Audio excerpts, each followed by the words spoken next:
श्री गिरिराज महाराज की जय। कृष्ण कन्हैया लाल की जय। अखंड मंडलाकारं व्याप्तं येन चराचरं तत्पदं दर्शितं येन तस्मै श्री गुरुवे नमः। भक्ताविलासाचरितानुसारी दुग्धाधिचूरेण यशो विसारी कुमारिकानन्दित गोसुनारी मम प्रभु श्री गिरिराजधारी। आज एकादशी है, तो एकादशी महात्म्य की हम आप सब कथा श्रवण करेंगे कि एकादशी व्रत, आज की एकादशी का क्या महत्व है, क्यों करना चाहिए, कैसे करना चाहिए, इन सब बातों पर हम आप सब लोग विचार करेंगे।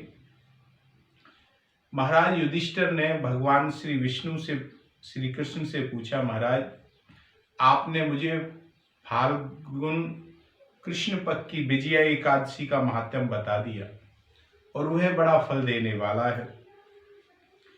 अब मैं फाल्गुन शुक्ल पक्ष की एकादशी का नाम और उसका महात्म्य सुनना चाहता हूं, कृपा करके मुझे आप बताइए। तो श्री कृष्ण ने युधिष्ठिर जी से कहा, सुनो, तुम्हें इस समय मैं वह प्रसंग सुनाता हूं जो ऋषि वशिष्ठ जी ने महाराज मानधाता के पूछने पर बताया था। मानधाता ने शुक्ल पक्ष की जो एकादशी है फाल्गुन की, इसका नाम आमल की एकादशी है और इसका पवित्र व्रत करने से विष्णु लोक की प्राप्ति होती है। मानधाता ने ऋषि वशिष्ठ जी से पूछा कि हे द्विश्रेष्ठ, यह आमल की कब उत्पन्न हुई, इसका प्रागट्य कैसे हुआ, अथवा आमल की आंवला को बोलते हैं, आंवले का प्राकट्य कैसे हुआ, यह आप मुझे बताइए। तो ऋषि वशिष्ठ जी ने मानधाता से कहा कि सुनो, पृथ्वी पर आंवले की उत्पत्ति किस प्रकार हुई वह मैं तुम्हें सुनाता हूं। आमल की एक महान वृक्ष है जो सब पापों को दूर करने वाला है, सभी प्रकार के पापों का नाश करने वाला है। भगवान विष्णु के थूक से इसकी उत्पत्ति हुई है। एक बार भगवान विष्णु ने थूका तो उनके थूक से चंद्रमा के समान कांतिमान एक बिंदु प्रकट हुआ और वह बिंदु पृथ्वी पर आकर के गिरा। उसी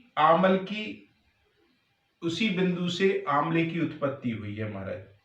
यह महान आंवले का वृक्ष बना है और यह सभी वृक्षों का आदिभूत कहलाता है।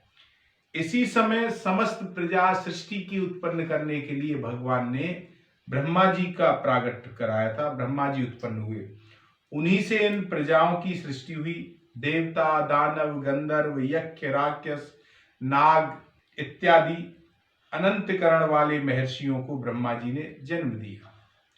उनमें से देवता और ऋषि एक बार उस स्थान पर आए जहां विष्णु प्रिय आमल का वृक्ष था और वहां आकर के सब आपस में एक दूसरे की तरफ देखने लगे और बड़े आश्चर्य से, विस्मय से कि ये क्या है, हमने कभी देखा नहीं ऐसा वृक्ष। और दृष्टिपात एक दूसरे पर करते हुए उत्कंठा पूर्वक पूछने लगे कि भाई यह वृक्ष कौन सा है। सोचने लगे कि हमने पाकर आदि वृक्ष तो पूर्व कल्प की रचनाएं देखे हैं और जो सबके सब हमारे परिचित हैं अन्य वृक्ष, किंतु यह वृक्ष को हम पहली बार देख रहे हैं, इसके बारे में हम कुछ जानते नहीं है, कौन सा वृक्ष है। इस प्रकार चिंता करते हुए देख करके आकाशवाणी हुई। जब देवता और ऋषि आपस में चर्चा करने लगे और समझ नहीं पाए कि ये किसका वृक्ष है, कैसा वृक्ष है, तब आकाशवाणी हुई।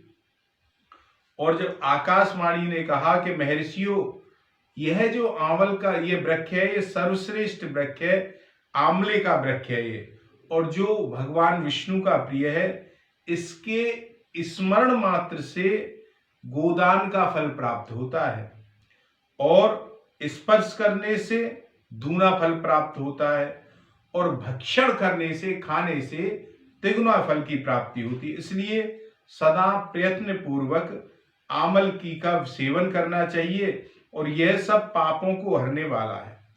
वैष्णव वृक्ष बतलाया गया है इसे, और इसके मूल में भगवान विष्णु है, इसके ऊपर ब्रह्मा है, स्कंद में परमेश्वर भगवान रुद्र है, शाखाओं में मुनि है, टहनियों में देवता है, और पत्तों में वसुएं, फूलों में मरुगण है, तथा फलों में समस्त प्रजापति वास करते हैं। तस्यामूले स्थितो विष्णुस्तदूर्ध च पितामह स्कंदे च भगवान रुद्रा संस्थिता परमेश्वरः शाखासु मुनिया सर्वे प्रशाखासु च देवता पर्णेषु वसवो देवा पुष्पेषु मरुतस्तथा प्रजानां पतया सर्वे फलेष्वेव व्यवस्थिता सर्वदेवमयी होसा धात्री चा कथती मया। ऋषि बोले, भाई आप जो बोल रहे हो आपको हमने कभी देखा नहीं, हम आपको जानते नहीं, पहचानते नहीं। आप कौन है? देवता है या और है? ठीक से बतलाइए आप कौन है। तब आकाशवाणी हुई दोबारा कि जो संपूर्ण भूतों के कर्ता और समस्त भुवनों के सृष्टा हैं, जिन्होंने द्विज विद्वान पुरुष भी कठिनता से नहीं देख पाते, वही सनातन विष्णु मैं बोल रहा हूं। देवादिदेव भगवान विष्णु का कथन सुनकर उन ब्रह्म कुमार ऋषियों ने नित आश्चर्य से चकित हो गए उनके, और उन्हें बड़ा विस्मय हुआ। वे आदि अनंत रहित भगवान की स्तुति करने लगे। ऋषि बोले, हे संपूर्ण भूतों के आत्मभूत आत्मा एवं परमात्मा को हमारा नमस्कार है। अपनी महिमा से कभी च्युत न होने वाले अच्युत को नित्य प्रणाम है। अंतर्हित परमेश्वर को बारंबार प्रणाम है। इस प्रकार ऋषियों ने उनको प्रणाम किया। ऋषियों के इस प्रकार स्तुति करने पर भगवान श्री हरि संतुष्ट हुए और बोले, ऋषियों तुम्हें कौन सा अभिष्ट फल चाहिए वह मुझे बताइए, मैं तुम्हें वह प्राप्त करवाऊंगा। ऋषि बोले, हे भगवान, यदि आप हमसे संतुष्ट हैं तो हम लोगों के हित के लिए कोई ऐसा व्रत बताइए जो स्वर्ग और मोक्ष को देने वाला हो। तो भगवान विष्णु बोले, ऋषियों ऐसा एक व्रत मैं तुम्हें बताता हूं। फाल्गुन शुक्ल पक्ष में यदि पुष्प नक्षत्र युक्त द्वादशी हो तो वह महान पुण्य देने वाली और बड़े बड़े पातकों का नाश करने वाली होती है। हे ऋषियों, उसमें जो विशेष कर्तव्य है उसको सुनो ध्यान से। आमल की एकादशी में आमले के वृक्ष के पास जाकर के वहां रात्रि में जागरण करना चाहिए। इससे मनुष्य सब पापों से छूट जाता है और उसे सहस्त्र गोदानों का फल प्राप्त होता है। विप्रगण, यह व्रतों में उत्तम व्रत है जिसे मैंने तुम लोगों को बताया है। ऋषि बोले, महाराज यह तो आपने बता दिया, किंतु आप हमें इस व्रत की विधि बताइए, यह कैसे किया जाए, इसकी कैसे पूर्णता हो, इसके देवता कौन है, इसको नमस्कार कैसे किया जाए, पूजन की क्या विधि है, दान इसमें क्या करना चाहिए, इसलिए संपूर्ण विधि आप हमें समझाइए महाराज। तो भगवान बोले, हे द्विजवरों, इस व्रत की जो उत्तम विधि है वह मैं तुम्हें बताता हूं, श्रवण करो। एकादशी को प्रातः काल नित्य क्रिया से निवृत्त होकर के यह संकल्प करे व्यक्ति कि हे पुंडरीकाक्ष भगवान, हे अच्युत, मैं एकादशी को निराहार रह करके दूसरे दिन भोजन करूंगा, आप मुझे शरण में रखें। ऐसा नियम लेने के बाद पतित, चोर, पाखंडी, दुराचारी, मर्यादा भंग करने वाले तथा गुरु पत्नी गामी मनुष्यों से वार्तालाप नहीं करे, ऐसे लोगों का संग नहीं करे, और अपने मन को वश में रखते हुए नदी में, तालाब में, पोखर में, कुएं में अथवा अपने घर में ही स्नान करके से पहले शरीर में मिट्टी लगानी चाहिए, और मिट्टी लगाते समय ये मंत्र बोलना चाहिए, अश्वक्रांते रथक्रांते विष्णुक्रांते वसुंधरे मृतिके हर में पापम जन्म कोयम समर्जितम। वसुंधरे तुम्हारे ऊपर अश्व और रथ चला करते हैं तथा वामन अवतार के समय भगवान विष्णु ने भी तुम्हें अपने पैरों से नापा था। हे मृतके, मैंने करोड़ों जन्मों में पाप किए, आप मेरे उन सब पापों को नष्ट करो। ऐसा मंत्र जप के, ऐसी भावना करके मृत का मिट्टी शरीर पर लगानी चाहिए और उसके बाद में स्नान करना चाहिए। त्वं माता सर्वभूतानां जीवनं तत्तु रक्षकम् स्वेदजोदिज्य जातीनां रसानां पतये नमः। स्नातोऽहं सर्वतीर्थेषु हृदय प्रसन्वणेषु च नदीषु देवखातेषु इदं स्नानं तु मे भवेत्। जल की अधिष्ठात्री देवी माता, तुम संपूर्ण भूतों के लिए जीवन हो। वही जीवन जो स्वेदज और उद्विज जाति के जीवों को भी रक्षा करता है, और तुम रसों की स्वामिनी हो। तुम्हें नमस्कार है। आज मैं संपूर्ण तीर्थों, कुंडों, झरनों, नदियों और देव संबंधी सरोवरों में स्नान कर चुका हूं। मेरा यह स्नान उक्त सभी स्नानों का फल देने वाला हो, ऐसा भाव मन में रखे इस मंत्र को बोल के। विद्वान पुरुषों को चाहिए कि वह परशुराम जी की सोने की प्रतिमा बनवाएं। प्रतिमा अपनी सामर्थ्य शक्ति के अनुसार बनवानी चाहिए। आधे माह से स्वर्ण की होनी चाहिए। स्नान के पश्चात घर आकर पूजा और हवन करें।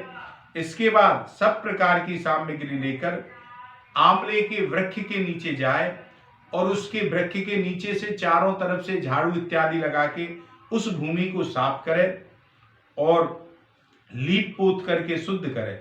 शुद्धि हुई भूमि में मंत्र पाठ पूर्वक जल से भरे हुए नवीन कलश की स्थापना करें। कलश में पंचरत्न और दिव्य गंध आदि छोड़ दे। श्वेत चंदन से उसको चर्चित करें और उसके कलश के कंठ में फूल माला पहना दे। सब प्रकार से धूप दीप ने फिर से जलाए और दीप धूपों की श्रेणी सजा करके रखे महाराज। तात्पर्य यह है कि चारों तरफ से सुंदर लगना चाहिए, मनोहर दृश्य होना चाहिए, उपस्थित रहे। पूजा के लिए जो सामग्री आवश्यक है उसमें एक नवीन छाता, जूता और वस्त्र ये ला करके रखे। कलश के ऊपर एक पात्र रखकर उसमें खील भरे और फिर उसके ऊपर स्वर्ण में परशुराम जी की प्रतिमा को स्थापित करे और मंत्र बोल बोल करके उसकी पूजा करे। विश्वकाय नमः कहकर उनके चरणों में छोड़े। विश्व रूपणे नमः ये दोनों घुटनों में छोड़े। उग्राय नमः ये जंघाओं की ओर छोड़े। दामोदराय नमः ये कटी भाग की तरफ छोड़े। पद्मनाभाय नमः से कहकर के उदर की तरफ छोड़े और श्री वस्त्र धारणे नमः करके वक्ष स्थल की तरफ छोड़े। चक्रणे नमः से बाएं बाह की तरफ छोड़े। गदने नमः से दाहिनी बाह की तरफ छोड़े और वैकुंठाय नमः से कंठ की तरफ छोड़े। यज्ञ मुखाय नमः से मुख की तरफ छोड़े और विशोक निधे नमः से नासिका की तरफ छोड़े और वासुदेवाय नमः से नेत्रों की तरफ छोड़े और वामनाय नमः से कहकर के ललाट की ओर छोड़े और सर्वात्मने नमः कहकर के संपूर्ण अंगों पर छोड़े महाराज। ये ही पूजा के मंत्र हैं। तदंतर भक्ति युक्त चित्त से शुद्ध फल से तथा देवादिदेव परशुराम जी को अर्घ प्रदान करे। अर्घ का मंत्र इस प्रकार है। नमस्ते देव देवेश जामदग्न नमोस्तुते ग्रहाणार्ध्यमिमं दत्य मामलक्यायुतं हरे। देव देवेश्वर जमदग्न श्री विष्णु स्वरूप परशुराम जी आपको नमस्कार है, नमस्कार है। और आंवले के फल के साथ दिया हुआ मेरा यह अर्घ आप ग्रहण करें, स्वीकार करें प्रभु। तदंतर भक्ति युक्त चित्त से जागरण करें, नृत्य करें और कीर्तन करें और धार्मिक उपाख्यान, भगवान विष्णु की आदि की कथा, उनकी चर्चा करे और रात्रि वहीं व्यतीत करे। उसके बाद भगवान विष्णु के नाम ले करके आमले वृक्ष की परिक्रमा करे। 108 अथवा 28 परिक्रमा उसे करनी चाहिए। फिर प्रातः काल होने पर श्री हरि की आरती करे और ब्राह्मणों की पूजा करके वहां की सब सामग्री निवेदन कर दे। श्री परशुराम जी का कलश, जो वस्त्र, जूता आदि है, सब ब्राह्मणों को दान कर दे और यह भावना करे कि परशुराम जी के स्वरूप में भगवान विष्णु मुझ पर कृपा करे, ऐसी मन में भावना हो। और स्नान करने के बाद विधि पूर्वक ब्राह्मणों को भोजन कराए। तदंतर कुटुंबियों के साथ बैठ करके स्वयं भी भोजन करे। ऐसा करने से जो पुण्य होता है, यह सब मैं आपको बतलाता हूं, सुनो। देखो, प्रत्येक भगवान ने सबके लिए विधान बनाया है। प्रत्येक जीव यज्ञ नहीं कर सकता, प्रत्येक व्यक्ति तीर्थ यात्रा नहीं कर सकता, प्रत्येक व्यक्ति बहुत बड़ा दान नहीं कर सकता। तो भगवान ने करने की इच्छा होनी चाहिए, सबके अनुसार ठाकुर जी ने विधान बनाया है। तो इस एकादशी का जो फल बताया है, संपूर्ण तीर्थों के सेवन से जो पुण्य प्राप्त होता है तथा सब प्रकार के दान देने से जो फल मिलता है, वह सब उपर्युक्त विधि पालन से सुलभ हो जाता है। समस्त यज्ञों की अपेक्षा भी अधिक फल इस व्रत से मिलता है, इसमें जरा भी संदेह नहीं है। यह व्रत सब व्रतों में उत्तम है, जिसका मैंने तुम्हें पूरा का पूरा वर्णन कर दिया। वशिष्ठ जी कहते हैं, महाराज, इतना कहकर देवेश्वर भगवान विष्णु वहीं अंतर ध्यान हो गए। तत्पश्चात उन समस्त ऋषियों ने उन व्रत का पूर्ण रूप से पालन किया और निपशेष इसी प्रकार तुम्हें भी इस व्रत का पालन करना चाहिए। मानधाता से ये वशिष्ठ जी ने कहा। और भगवान श्री कृष्ण कहते हैं कि युधिष्ठिर, यह दुर्धर्ष व्रत मनुष्य को सब पापों से मुक्त कर देता है। बोलो श्री कृष्णाय नमः। ऐसा आज की आमला एकादशी का महात्म्य है। 2 मिनट नाम संकीर्तन, फिर विराम करेंगे। कृष्ण गोविंद गोविंद गोपाल नंदलाल, राधे गोविंद गोविंद हे गोपाल नंदलाल। कृष्ण गोविंद गोविंद गोपाल नंदलाल, राधे गोविंद गोविंद हे गोपाल नंदलाल। हे गोपाल नंदलाल, हे गोपाल नंदलाल, हे गोपाल नंदलाल, हे गोपाल नंदलाल। कृष्ण गोविंद गोविंद गोपाल नंदलाल, राधे गोविंद गोविंद हे गोपाल नंदलाल। लो कृष्ण कन्हैया लाल की जय। श्री गिरिराज महाराज की जय।